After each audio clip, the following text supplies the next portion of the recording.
Ah, man, so 2024 has been a disappointing year in terms of Resident Evil, and I know that it's only been 2 years since the release of Resident Evil 4, but many people have been hoping for a Resident Evil 9 announcement, and it's actually considered to be one of the most anticipated sequels ever because of Resident Evil 4's remake and Resident Evil 8 finding massive critical acclaim. And it makes you wonder, when will we be hearing from Capcom about Resident Evil 9? Many people thought that we'd be seeing a sneak trailer at the Sony State of Play, which was encouraged by Dusk Golem, which, oh god, I hate Dusk Golem so much. He had his own point of relevance at one point, but he holds on to that so hard. Oh, I hate Dusk Golem. But sorry about that. So today I want to talk about some Resident Evil 9 theories and maybe try to theorize my own version of Resident Evil 9. But before we do that, don't forget to subscribe to the channel and let me know your thoughts down below on when we will be seeing Resident Evil 9, or if you're excited to see Resident Evil 9. Let's get into it. So, many people think that we're going to be seeing Resident Evil 9 at the Game Awards at the end of the year, and personally, I don't think I've ever seen a Resident Evil game get announced at the Game Awards. I could be wrong about this, but I mean, we'll find out in December, but personally, I don't think we're going to be seeing another Resident Evil game for at least until 2026, 2027. Mainly because if you listen to the quick announcement they made back in August after the Dead Rising announcement stream, the game director for the game stated that he had just recently figured out what direction he wanted to go with for the game. And for a game that's been in development since 2019, you would think he'd already know what direction he wanted to go with while working on it. And that's the first thing I thought of that was very concerning to me. Next thing that, I mean, if the game was done or close to being done, why wouldn't they just announce it around this time to release it after the release of Monster Hunter Wilds 2? I mean, there's something about this game that's been very worrying so far, but besides that, why not just announce a remake for Code Veronica or Resident Evil 0? I mean, the games are basically inconsequential to the future of the franchise, and I mean, those are just a few things that bother me. I want to quickly go over some of the theories that people have come up with online before I get into what I think they're going to do for Resident Evil 9. So, let's get into some of the theories that people have come up with online. So this game idea has been tossed around for a couple of years now. I mean, I remember seeing this back in, 2021 when I was looking to see any news of the future of the franchise after I'd played Resident Evil Village.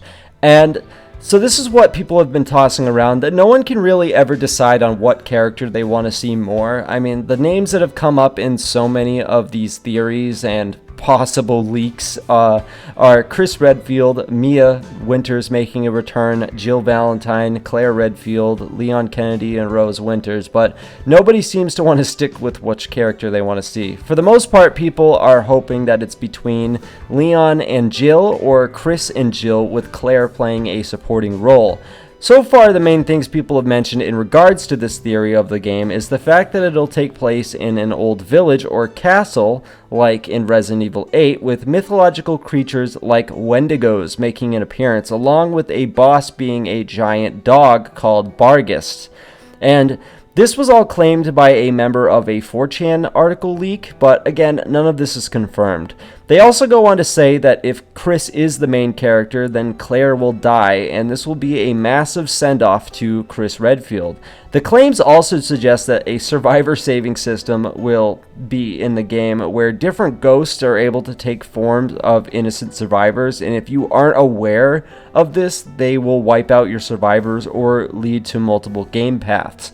Now, again, I know this is just a wacky theory that I'm sure somebody came up with online, but I don't know how I feel about that survivor system. I feel like that's a little bit silly. But if you guys have probably heard this theory along with this next one that was very popular back in March when online leakers were claiming that Resident Evil 9 was going to be announced during Summer Games Fest or the State of Play that was back in May.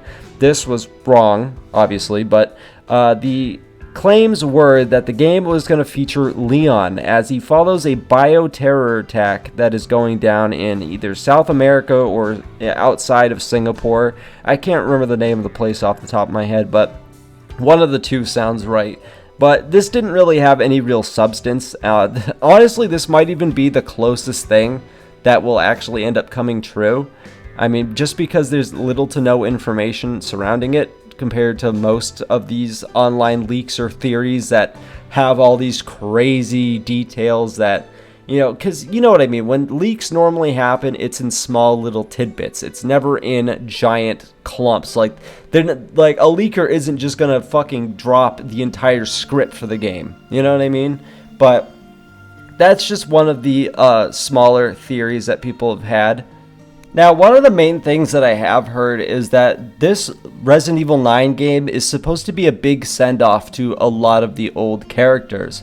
Now, obviously, this is not confirmed or anything. No one really knows, but if this is true, I mean, it does sound pretty fitting. Most of these characters have had a good 30-year run at this point, and I just feel like, overall, to have some of these characters be in their late 60s, I think late 60s, early 70s, while going through zombie hordes just doesn't seem right or doesn't make sense. I mean, at that point, isn't Leon getting beat up by a pharmaceutical company just considered elderly abuse at that point?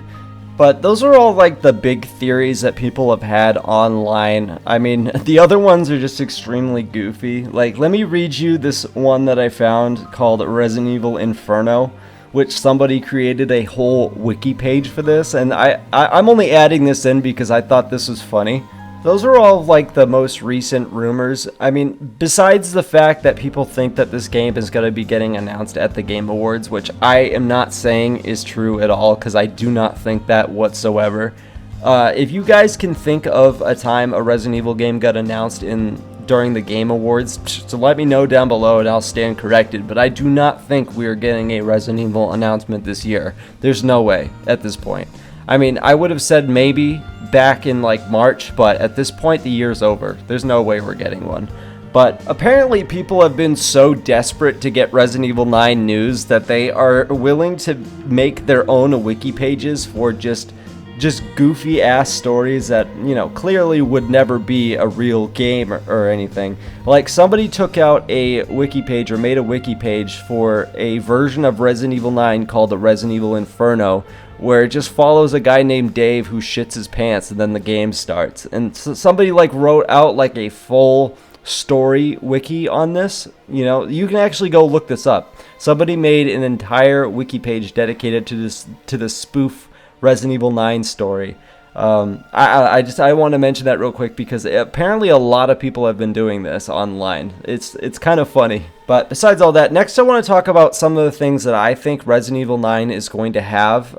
Some story beats I think they're definitely going to hit with their next game, because this is coming up on the 30th anniversary of the entire franchise. So I think, personally, I think it's going to be a big send-off for the franchise. And let me get into that in my first theory here.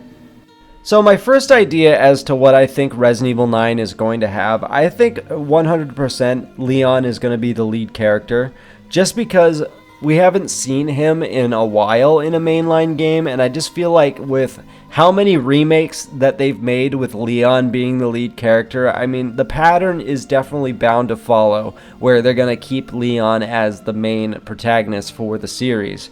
Now, I do think that Claire will be the side character, or maybe Jill will be the side character, and it'll have Chris playing a supporting role. I think it's going to be something very similar to what Resident Evil 2 was like, and they're going to have a big send-off to those characters. Like for Chris, he'll either get killed or he'll retire, or Claire will get killed and that will force Chris to retire. One of the two. I definitely think a main character will be getting killed off and or will be retiring to a normal life. I think the game will also be taking place in a government-regulated town, similar to like Raccoon City, and in this case it'll be a variant of the mold virus that breaks out because of the BSAA infecting the entire town.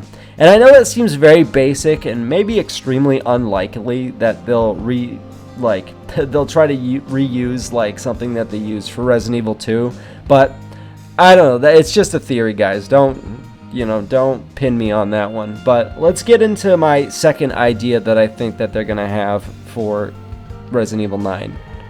So the second idea that I had for this game is that the game Resident Evil 9 is going to follow Chris Redfield, and it's going to pick up where he left off with Resident Evil 8 as he goes after the BSAA for using the viruses that they fought so hard to stop over the course of 30 years. And it would just be this big emotional story with all of the characters, Leon, Claire, Jill, and Ada, coming back to make an appearance, something very similar to what Resident Evil 6 tried to do, but with not so many campaigns. And in this way, it'll be a massive send-off to all of the old characters before they try to bring new characters into the fold. And this would probably take place in an empty BSAA base where an outbreak has started, and eventually you will travel away from the base to the town that has become overrun with the new virus, and with it being the mold that has become extremely viral. And you spend time trying to save other people from the outbreak, and this might not be anything crazy, but I'm expecting that this game for sure is going to be a send-off to at least some of the OG characters, because they have been at this for 30 years, and there's no way they're going to keep these characters going through this stuff. I mean, I hope we hear something soon about this game so we can have something to look forward to rather than continue to guess on what the game is going to be about. But yeah, personally, I don't think we're going to end up seeing this game until at least 2026, 2027, because I doubt we're getting any announcements this year. And I mean, I could be wrong. I mean, Dead Rising's Deluxe Remaster wasn't on my bingo card for this year, and we got that in a span of 3 months. So it's really up in the air on what we're going to end up actually getting for announcements this year. I'm just making this call ahead of time because I don't want to give you guys false hope. I don't want to pull a Dusk Golem, but I think with Monster Hunter 2 coming out next year, I could not imagine that we're going to end up seeing anything at the end of this year besides for constant Monster Hunter. And maybe we're not going to see anything until at least March State of Play 2025, because that's right after the release of Monster Hunters, or at least Summer Games Fest next year. But at the latest, I still think we're not getting this game until at least early 2026. And you know, that's all I really have to say about that. I just want to thank you guys all for watching. If you enjoyed this video, please let me know down below. Let me know what your thoughts are on Resident Evil 9. I would love to hear from you guys. I love watching you guys comment. It's great to hear what your thoughts are. Also, don't forget to subscribe to the channel. It supports my channel more than you know. And again, thank you guys for watching, and have a good night.